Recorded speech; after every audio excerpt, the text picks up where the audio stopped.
चाय, नदीम ने से दवाई।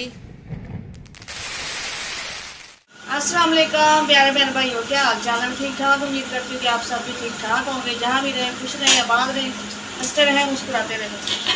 ये हमारी आज की सुबह। आज के लोग क्या करते हैं, अगर रही है बहन भाई हमारे साथ साथ जो भी घर का काम होगा, रूटीन होगी, सब बहन भाई शेयर करेंगे। तो जी नाश्ता कर लिया सी और ना मैं कह रही मैं थोड़ी जी ना छत पाड़ते उपरों दो तीन इटा कढ़ के इन्ना मुख बनने भी सेक निकल जाएगा। जो सेक है इतने बैठा नहीं जाता क्योंकि मरीज बंदा है, उत्ते छत असीं जा नहीं सकते। थोड़ी गर्मी बर्दाश्त होंगी होंगी नहीं कि साढ़े को भी नहीं, रात भी होने इतने और दिन भी इतने। चलो कुछ ना कुछ सेक तो घटेगा। चुल्हे की उत्थे पौड़ियां जिन्नी जगह नहीं है उत्थे रख दियाँ तो डिगन का भी डर, कभी इतने लैके नहीं कभी उत्थे इतने फिर बलेगा भी। चलो सेक तो उत्ते निकलेगा। जी ज़्यादा गर्मी है शायद कोई फर्क पै जाए तो थोड़ी मैं मिट्टी लानी है जाके, पर मिट्टी खोद रही है। हाँ जी मैं ना फिर इन्ना मैं दो तीन इट्टा कढ़ देंगी विचों, इन्नी की मिट्टी पुट्टी है मैं छत की। यकीन करें इन्नी गर्मी है ना तो बहुत ही ज़्यादा सेन नहीं है, सारा छिटिया वा और बैठा नहीं जाता थले। जिन्नी गर्मी है नदीम को तो बर्दाश्त नहीं हो रही। मैं कहा चल ये है कि इतों मैं थोड़ा जहा मुख बना लाँगे ना, शायद सेक निकले, कोई गर्मी का जोर घटे और सेक निकले बाहर। क्योंकि हम रात दिन थले है 4 पाई हूँ मैं उधर की खड़ी की हुई है, ऐ तो मैंने हम थले लै जाएंगे, उधर की उत्ते पई हुई सी। उठ के देखती हैं इट कढ़ के।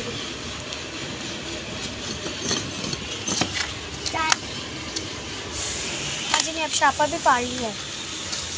हाँ जी मैं क्या कढ़ के देखती है भला निकलती है मेरे, क्योंकि इन्नी छेती मकान भी नहीं लभ सकते। मकान आप लभना तो आप मार पे आप। मम्मा जी ने अब एक एक निकाल ली। तो मैं एक इट कढ़ ली है, एक इट और काट लाँगी। फिर ये भी सेक जड़ा है ना ज़्यादा जड़ा कुंभस सेक वो निकल जाएगा। उतरों मिट्टी में ला आई है और 2 इटा कढ़ दी ने और हम जाके ना ऊपर मिट्टी गिल्ली करके आले दुआले लावांगी। फिर अभी मकान सही हो गया, चलो फिर कोई टेंशन नहीं। वो तो मजबूरी सी, फटाफट लै लिया मकान, चोरी हुई सी, यो ही मिलिया, होर कोई मिलिया ना, उधर हुई सी और लैना पै गया। अगे नहीं सी पता कि इन्हें बीमार हो जाना वा, तो ये भी छत तो सौ ही जाते सी। इस वास्ते हुण मैं मुग कढ़िया है, शायद कुछ गर्मी का फर्क पवे। देखो मेरा की हाल है गर्मी के नाल, पसीने बुरे हाल। और एक बार तो सफाई करांगी, पहले उत्ते जाके सैटिंग करके आना। मैं डोर नहीं खलोंदी, घंटा आई है 2 घंटे बंद आ, पक्खियां चल पागल हो गए हैं, की करिए हम, मजबूरी है। और डॉक्टर कहते हकीम भी कहते पक्खा ठंडा ला के दवो जी, कितों ला के दीजिए, पर जो है सब कुछ सामने ही है, मजबूरी है। हो तो चलो ला दी है, बीमार है किसी को कहते हैं, किसी को मंगते हैं चल भी कूलर, कोई भैन भरा यार दोस्त किसी को कहते हैं चलो सू कोई दे दो, कोई महीना खंड कूलर, कौन देता, कोई नहीं देता किसी को। और बिल इन्ने नहीं आ जाते हैं, लाइट खलोंदी नहीं इन्ना की सेल आ। बंदा इतने मंजी डाले या कोई चीज़ रख, पक्खा रखे, कि शैल रखे, कोई जगह नहीं है। आज ऊपर चलते हैं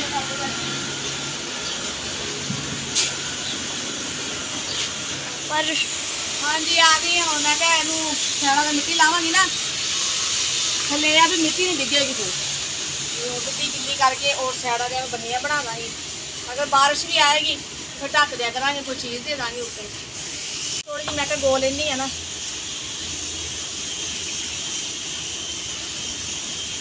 मकान मिलते हैं, ये भी मकान मिलिया है जी 7000 का ही किराया है रहने, और अगे मकान लभांगे तो 1000 तो होर वधिया होना। मकान खाली करके जाओ, अगे किराएदार उस किराए तो मकान ही देंगे, 1000 2000 अगे वधा ही देंगे। ये लगता है सारी मिट्टी लग जानी है, जिन्नी हैगी है ना सैड़ा तो सारी लग जानी। यकीन करें जिदन का नदीम बीमार होया ना, मैं खुद टेंशन में बीमार हो गई, बुखार ही नहीं उतरता मेरा अपने, परेशानी के नाल की करिए हुण, फिर की कर सकता बंदा। बकरी भी अब बोल रही है। हाँ बकरी बोल रही करण नीचे आ जा जल्दी जल्दी। तो पानी ला लवा ना अच्छी तरह, फिर एक जगह गिल्ली हो जाएगी ना, मिट्टी खलो जाएगी, फिर मिट्टी ना देखती रहती है। और इस मिट्टी में सारे आले दुआले ला देती है। ये देखिए साइडों से ना, अगर बारिश वगैरह आएगी ना तो बारिश का पानी नीचे नहीं आएगा। और हम जाने की नीचे और उधर जाके थले सफाई करते हैं, सारी मिट्टी कटा नीचे गिरा है। गर्मी इन्नी है ना तो बस पूछो ही ना।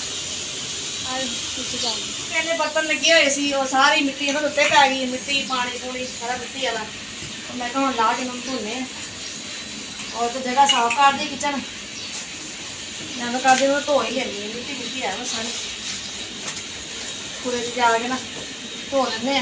तो सला भी धो लवांगे, निकलेगा सुकून होएगा, ये तो पता लगेगा ना।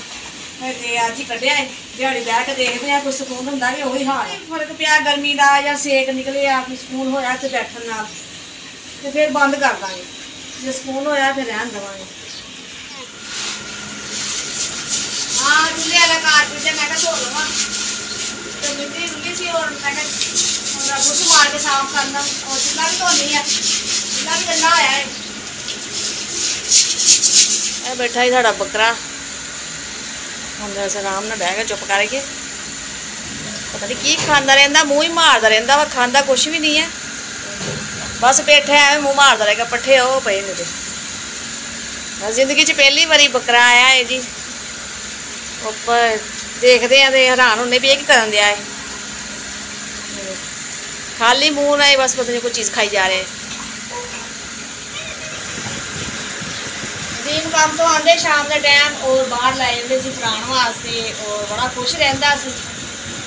बच्चे लैके जाते, लेकिन उमें नहीं जिवें नदीम नाल भी खेडता सी, बच्चों नाल नहीं हो खेडता, उदास उदास ही रहता है कि मैं बाहर लैके जाए शाम के टाइम।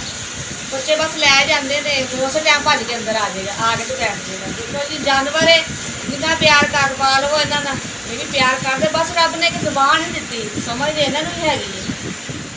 जी मैं बना रही जी मसाला, प्याज कट लेने, लसन छिल लिया सी, और हरी मिर्च, और है जी टमाटर। बना लगी सी मैं सालन सफेद चने का, चने पे भी सफेद, मैं कहा चने सालन बना लेने। और ये अभी रोशनी भी नाले अंधेरा से भी खत्म हो गया है, और एक तो चानन बाबा आ रहा है,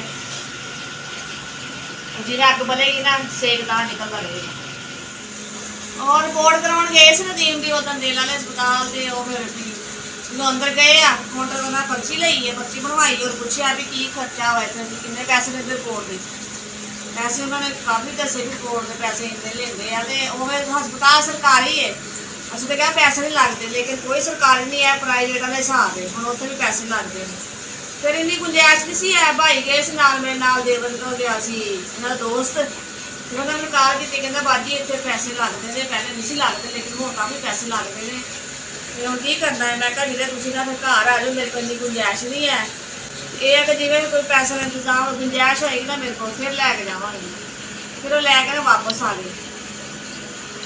फिर मैं दवाई ये देसी दवाई है ना, वो तो मैं शुरू की है, खा ली है, लेकिन रिपोर्ट नहीं मैं करवाई, और फिर किसी टाइम करवावांगी जरूर, कि पता चल जाए कि तकलीफ होती रहती है थोड़ी थोड़ी क्यों होती है। जी मैं बना रही है चाय, नदीम देने से दवाई, मैं क्या पहले चाय बना के दवाई दे दें उन्होंने, और बाकी मसाला बनाया है सालन का, और उस तो बाद मैं बनानी है जी खाना। ये है जी दवाई, मैं क्या चाय च मिक्स कर देव, देखने में लगती जिमें पत्नी जो मिट्टी जी लगती, लेकिन ये भी दवाई है देसी। बस जी आराम होना चाहिए सानू इस चीज़ का ही है, मैं कहना मिक्स करके टाइम होया ना दवाई का, पहले दवाई दे दी, बाकी काम करांगे जी बाद विचों। मैं हुण बना लगी जी सालन, बिस्मिल्लाह रहमान रहीम, मैं कहा घ्यो पा ला, ये देखिए बना ली जी खाना।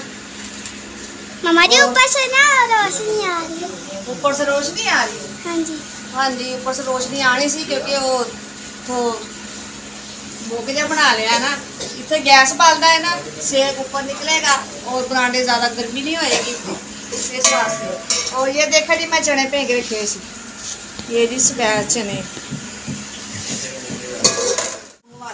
सब्जी फिर कितने पकाना, कल बना लाँगे। और इतना भी कह मम्मा काफ़ी दिन हो गए चने नहीं पकाए, पर चने पकाइए। और जी मिर्चा और लहसुन मैं कुट लिया सी और मैं काट लिया टमाटर और ये देखिए जी प्याज माशाल्लाह ब्राउन हो चुके ने। हम पाने जी मसाला बिस्मिल्लाहिर्रहमानिर्रहीम। ये देखिए मसाला ज़रा भुन के ना नाल ही पा देनी है मिर्चा और नमक, लाल मिर्च, सब्ज़ मिर्चा भी पाइया ने और थोड़ी जी पावांगे जी लाल मिर्च और नमक, क्योंकि मिर्च मसाले असीं वैसे बहुत घट खाने। बना रहे रोटी। हाँ जी मैं रोटी बना रही हूँ, सालन बन गया सी और मैं रोटी बना ला। ये देखिए माशाल्लाह जी सालन तैयार हो गया चने का और बस रोटियां रह गई बनाने वाली। बना लवा भुख लगी है बच्चों को।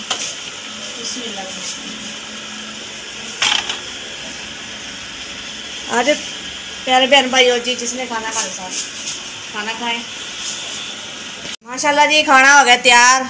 ये चने सालन और रोटी आज जिस बहन भाई ने खाना है तो जैसे करते हैं वीडियो का इतने एंड थे मिला बहन भाई अच्छा ब्लॉग लैके। अगर तो साड़ी वीडियो पसंद आए तो लाइक कीजिए, शेयर कीजिए, सब्सक्राइब कीजिए। जो भी बहन भाई सर पाकिस्तान इंडिया बरोने मार्ग को देखते हुए सब अस्सलाम वालेकुम। पाकिस्तान जिंदाबाद। अल्लाह हाफिज़।